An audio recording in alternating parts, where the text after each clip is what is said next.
We are drowning in free spells, and this is where it all began. Wrath begets wrath.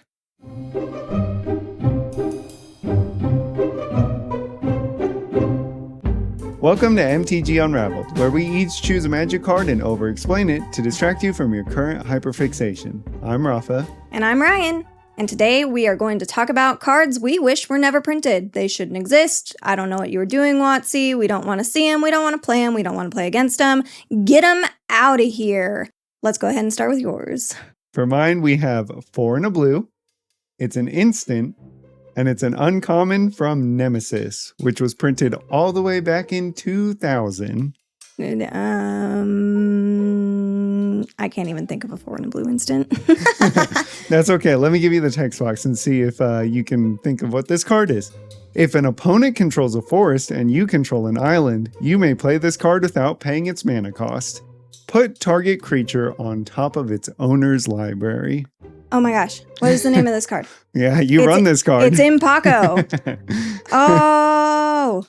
I think I have it. You think you have it? You want to go ahead and give it a guess? Go for it. Submerge. It is. Yeah. It's Submerge. Yep. I knew a card. I got one. Celebrate. Thumbs up in the chat. Right. Oh, wait.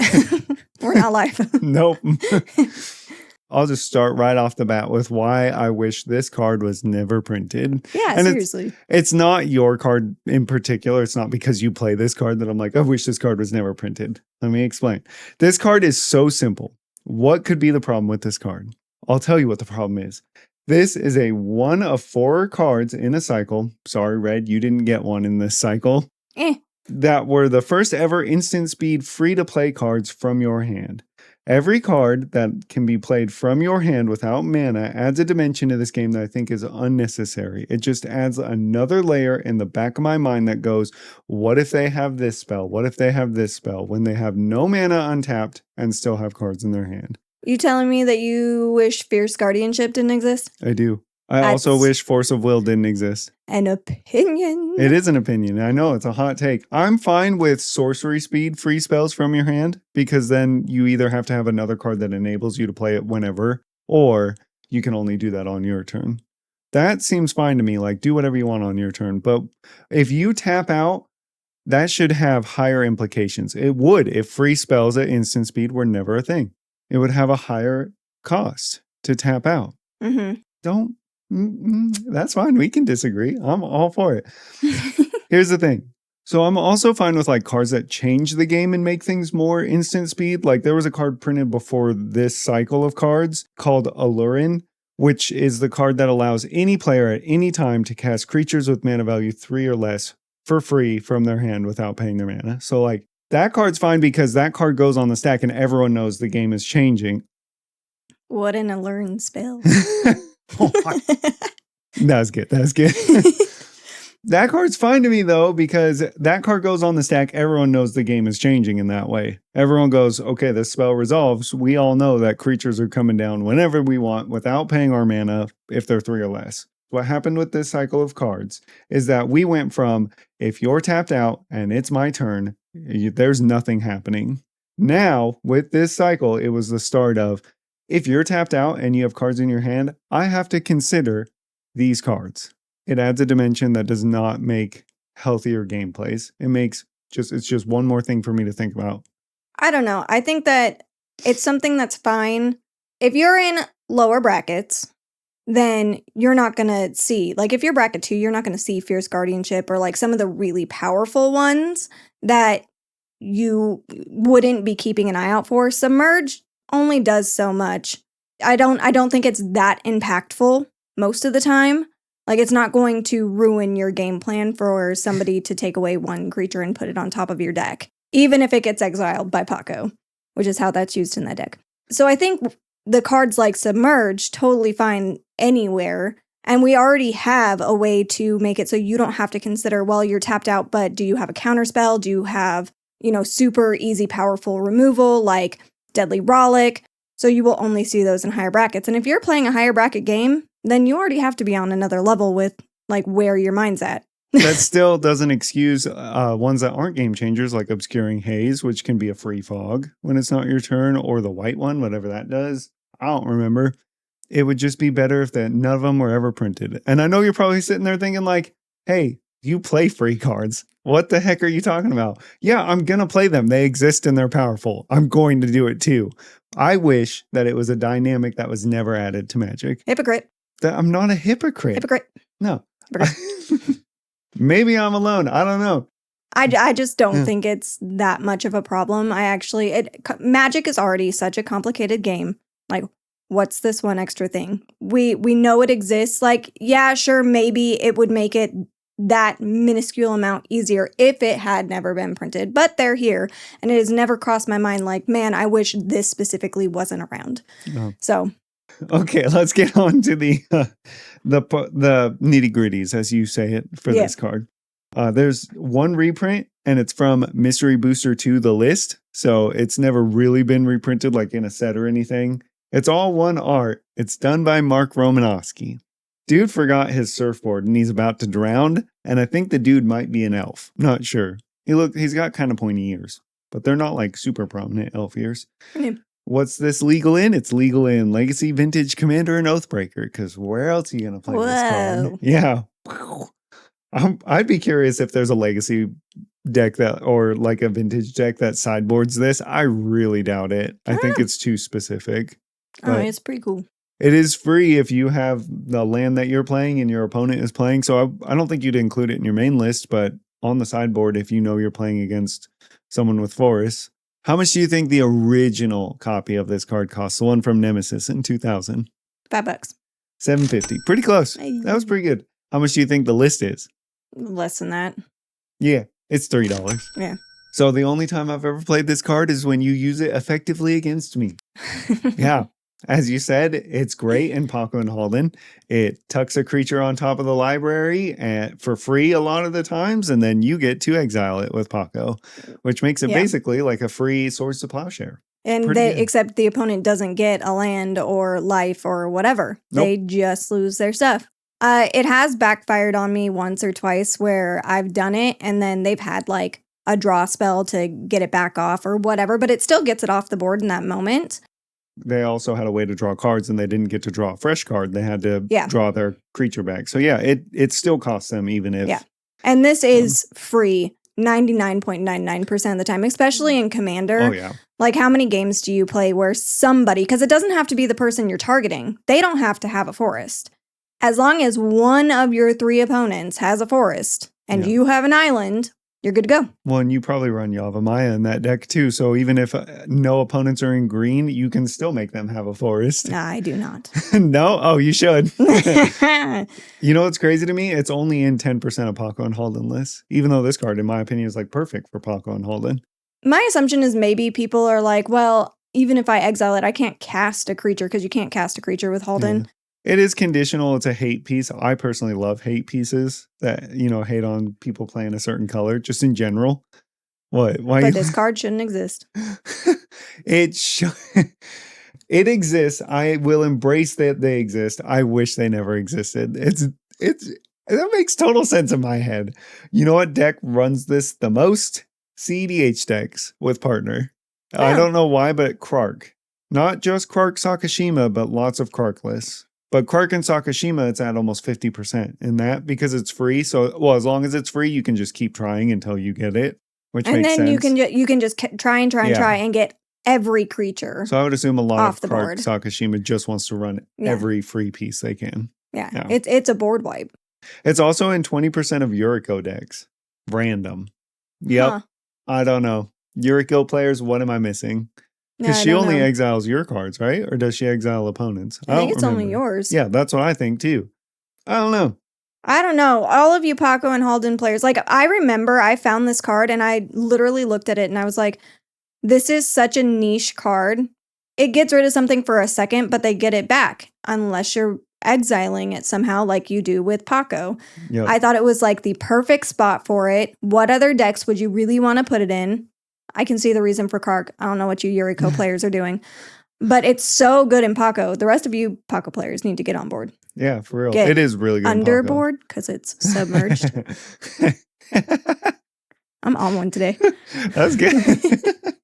So there is a combo with this card. Did you know that? Nope. Me neither. I was like, whoa, that's crazy. Obviously, you have to be able to cast it for free, which is part of comboing with this card. So you need Orvar, the all form. You probably know that card, but in case you don't, it says whenever you cast an instant or sorcery spell, if it targets one or more other permanents you control, create a token that's a copy of one of those permanents.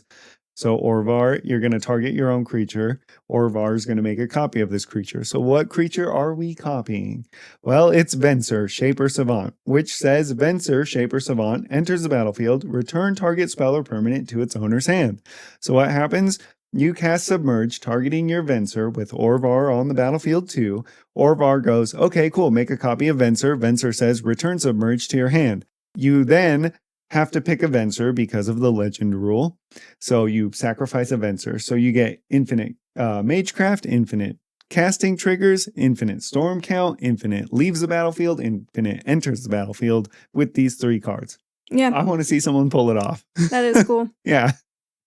Make a mono blue Orvar deck just so I can pull this off. Yeah, you obviously need to have payoffs for that. So it's more than just the 3 cards. You have to have something that says when a creature enters or leaves, it deals damage or whatever it may be. Well, if you're in red and blue, you could just have anything that deals damage when you cast a non-creature spell and you'll win the game. Yes, you have to have one other thing for it to do more than just infinitely do the same thing. If you want this to do something that actually makes a difference, you need another card, but it could be many different things. Yeah. Yeah. I mean, grape shot in your hand will end the game if you're doing this. Yeah. So, what do you think of this card on a scale of 1 to 10? This card, I think, is... I'm going to go with 6 in the right deck. That's fine. You don't even have to justify it. 6 makes sense to me. I have fun with the card. I thought it was a really, really neat include. It was really neat, and I think probably a lot of newer players just don't even know this card exists, you know, until they see it or they just look up every free spell ever made. Yeah. Yeah.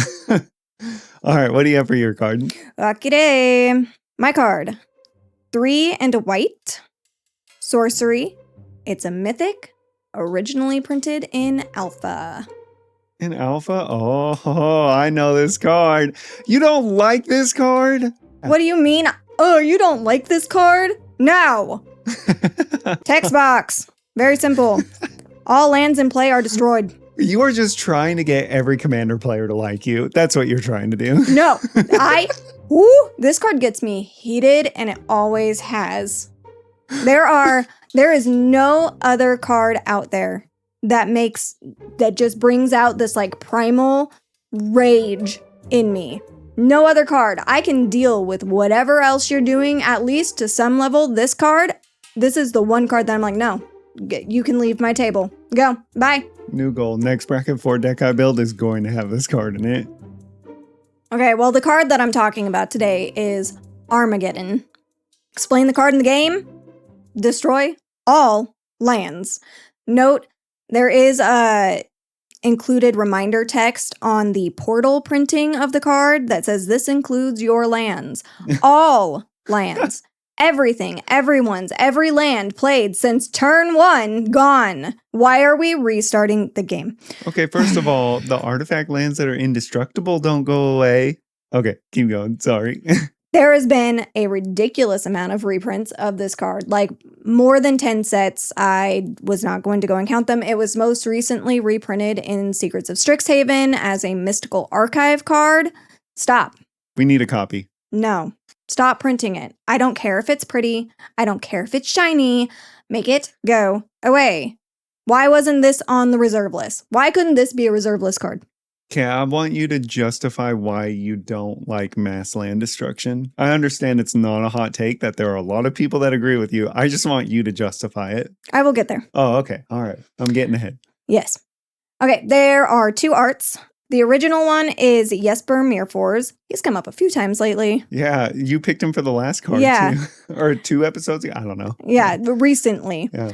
And it's like a bone-strewn landscape that has like lava and fire and barbed wire in front of a ruined city. Death, destruction, bad things. My favorite art for the card, because again, there's quite a few different arts, is the Secret Lair drop that's done by Kieran Yenner, which I love that artist in general. And it has Sarah Angel plus a bunch of other like angel lackeys. And the flavor text on that one is the skies parted and Sarah unleashed her wrath in blinding light. Yeah, that's pretty sweet. It's Armageddon. Like this is a biblical term. And to have angels on it, plus, you know, the degenerates who play this, angel players. Yeah, I'm calling you out. Many flavor texts. That one was not my favorite flavor text, just my favorite art. My favorite flavor text, because I think it fits really well, is war destroys more than just land. War destroys hope. Because screw this game, I'm out. Next. You're like, this is the one that fits it the best. Yeah, that's on the Vintage Masters version. What formats can use this card? Legacy, Vintage, Commander, Oathbreaker. You shouldn't use it in any of them. What do you think the price of this card is? Let's see. If I had to guess, I'm going to go with the oldest one. Wait, which one am I guessing? Which one do you have listed first? Guess what the price for the alpha version is. Okay. Alpha Armageddon. Now, this is a very beloved card by some, hated by others. So I'm going to go with a modest $350. Not even close. Way more? Yeah. Oh, dang. $700. Not quite. Even more?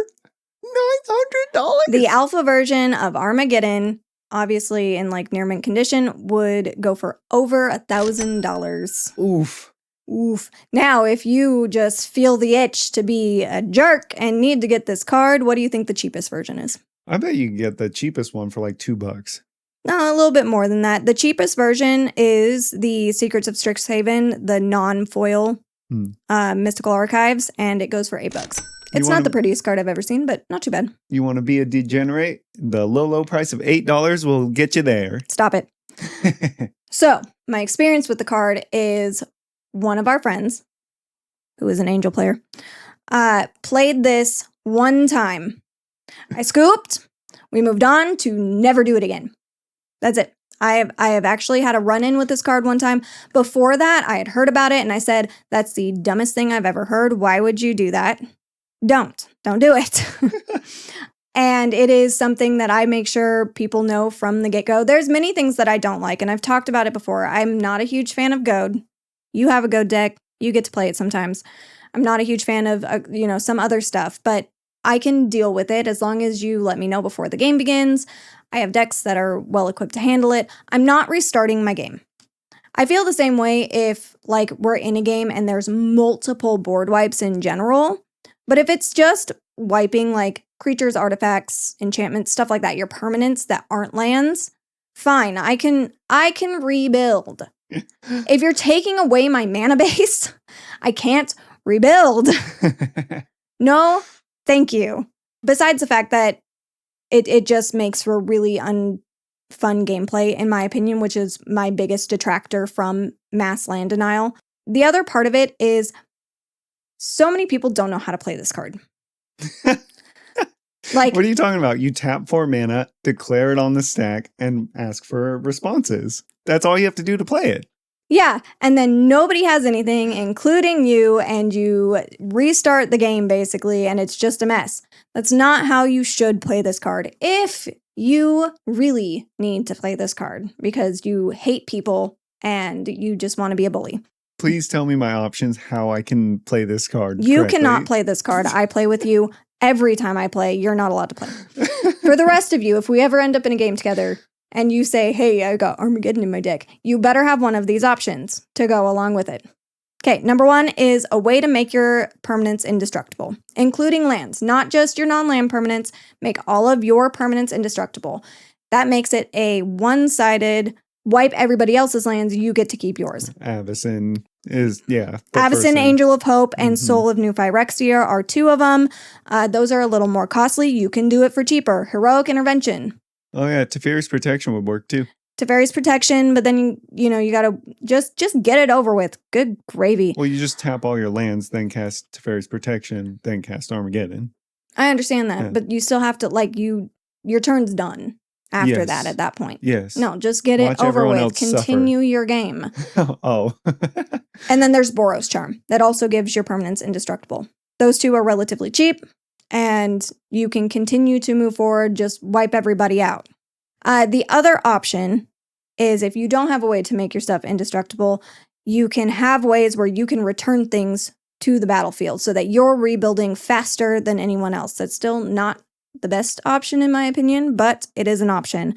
So one card that does this is Faith's Reward. Return to the battlefield all permanent cards in your graveyard that were put there this turn. So you destroy everything, your lands go away, but they come back for you. You tap all your lands, cast Armageddon, let it resolve, use your floating mana, cast Faith's Reward. You can also do effects like Crucible of Worlds where you can play lands out of your graveyard because then you're not hoping to draw into new lands, stuff like that, but that's slow, don't do it. No, there's also like Lumra that returns all the lands from your grave. Yeah, just as long as you have a game plan to recover if they're not indestructible is what you're saying. Yeah. Just have a way out of it before your opponents. Yeah. Like if you're going to cast something like this goes for any board wipe in my opinion. I don't like board wipes that reset the game either in general. Yeah. The golden rule is do it because you're going to win if you do. If you're not going to win, or do it if it's a last ditch, like I'm going to lose right now. Even that, half the time I'm just like, I'd rather lose and start over, try again. Yeah. But if there's nothing on the line. Yeah, just move on. Play more Magic. It's an option. Yeah. We all lose. Accept it. EDH rec stats, I guess, before I move on. It is in 0.86% of decks, according to EDH Rec. A lot less of you play it than I expected. I'm so proud of you. The top 2 commanders that it's in. Y'all are disgusting. 79% of Newmont the Devastator. Never had heard of this commander. And it's whenever you deal combat damage to a player, you may pay 2 in a red, destroy 2 lands. You're just out there to make people salty. Like it's just land destruction theme. They just want to watch the world burn is what that ability says. Yes. I want to watch the world burn. Yes, the Devastator. It's fitting. And the second highest played commander is 49% of decks for Hokori, Dust Drinker. What the heck is that name? Good gravy. Yeah, Instilling weird. fear into your opponents. Lands don't untap during their controller's untap. At the beginning of each player's upkeep, that player untaps a land. It's like a Winter Orb effect. You're just, ew. It's weird because I kind of expected Avacyn to be up there on percent, but then it makes sense to me. You can't really build a good bracket for Avacyn deck. The number 1 Angel Commander, which is, I think, the number 1 Angel Commander in general. Giada and Kalia were both had these at about the same rate of play. And then I put fun facts. There's nothing fun about this card. What do you rate this card out of 10? Ooh, that's tough. That is really tough. No, it's not. I'm glad that it exists. I do not wish that this card was never made. So, although I do think it would give, I'm not supposed to really give context. Too bad. No. I'm giving context anyway. I do think that in a lot of the times in your hand, it would develop a poor play pattern. If I said that right, like most of the time when this is in your hand, it would probably not have a good time, even for you.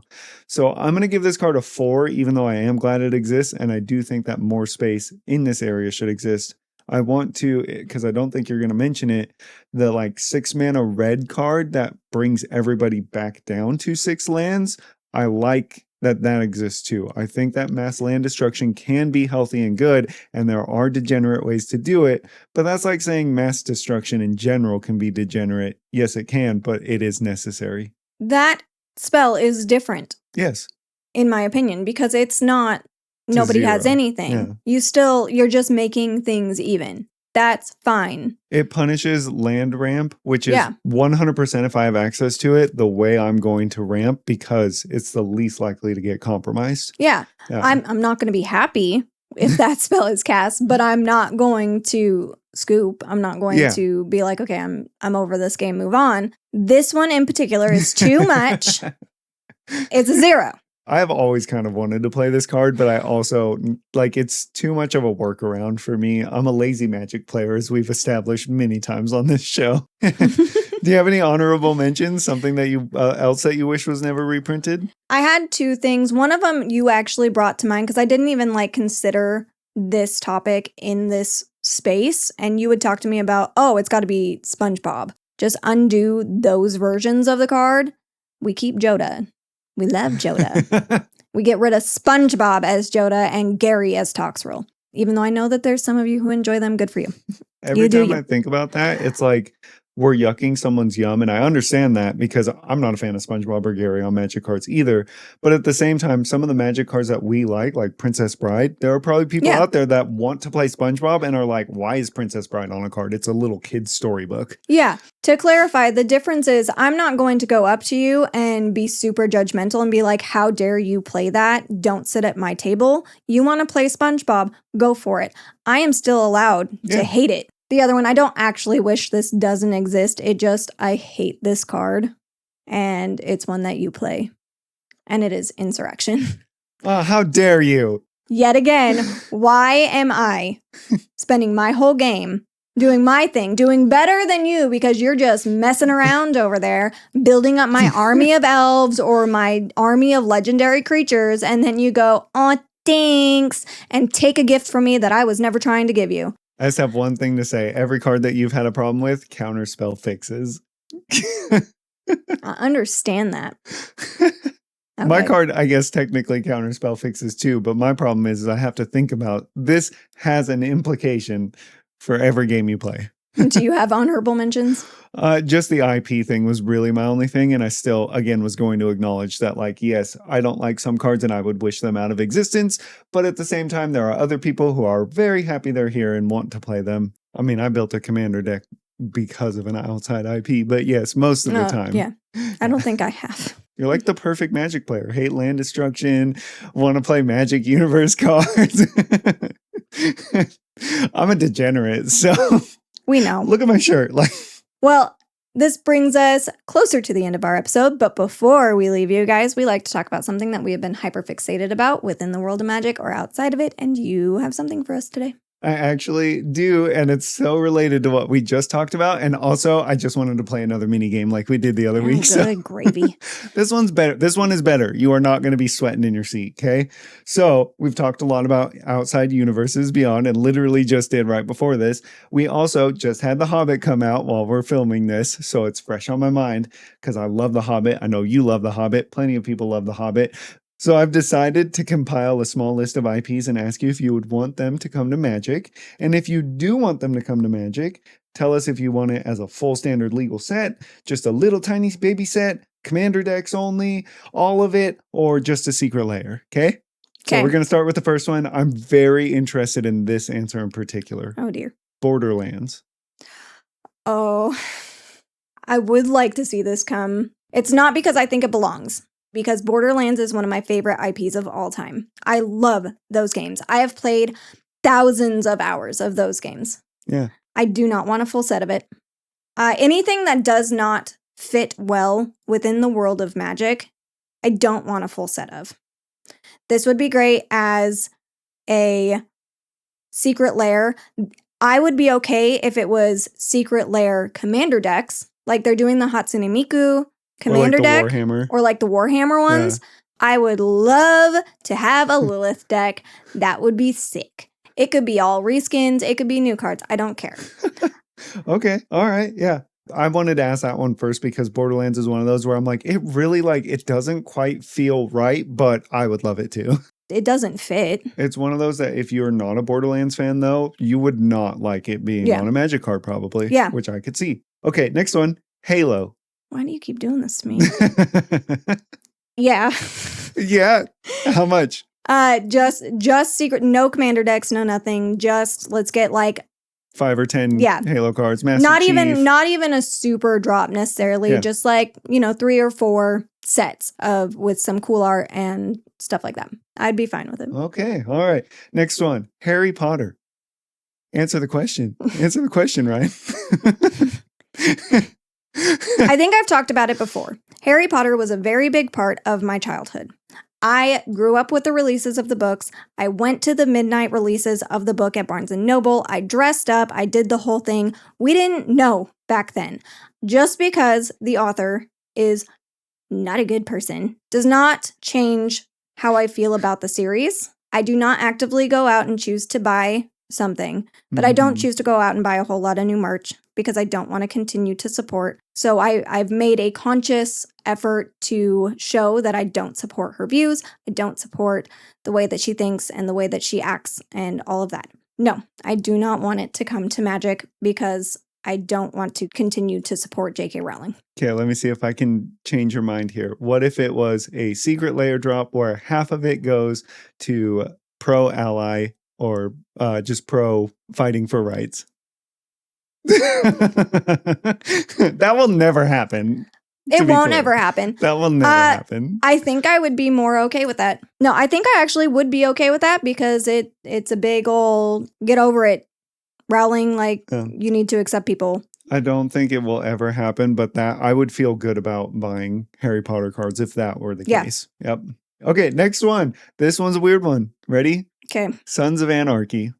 Oh, no, I do really like that show, but absolutely not. Nothing. Don't give me any of it. Yeah, it's just weird to me because it's not that far off from some of this. Like, it fits better than The Office, in my opinion. Not that that's justifiable for why you should make it a secret layer. I don't think either of them fit at all. No. There is no, this one's better. They're completely so far off. They're not fantasy in any way, shape, or form. Yeah. I love that show. I know. That's why I asked you. Love me some Jacks. Yeah. But no, not that's fine. Yeah. Okay, next one. Mario. Yeah. How much? I really feel like most of this I'm going to err on the side of secret layer, but yeah.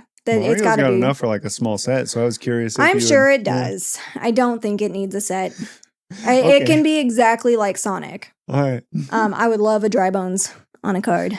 That would be so cool. It can be a reskin. I love Dry Bones. Okay. Next one. Studio Ghibli.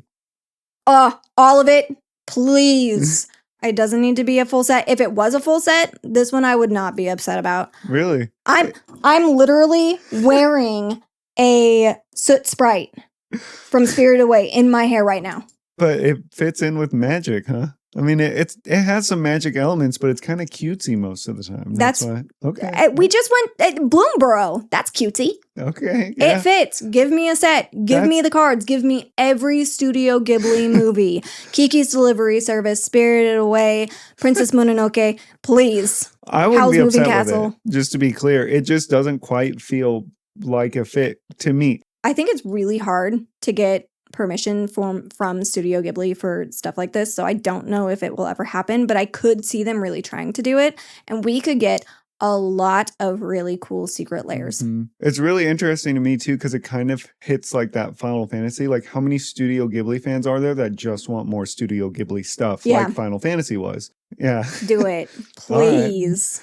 Right. I've got one more, and it's out of left field in my opinion a little bit. Goosebumps. It would fit. Yeah. Right back to Dustborn. But would you say style. Yes? If you got to say yes or no on it, would you say yes to it?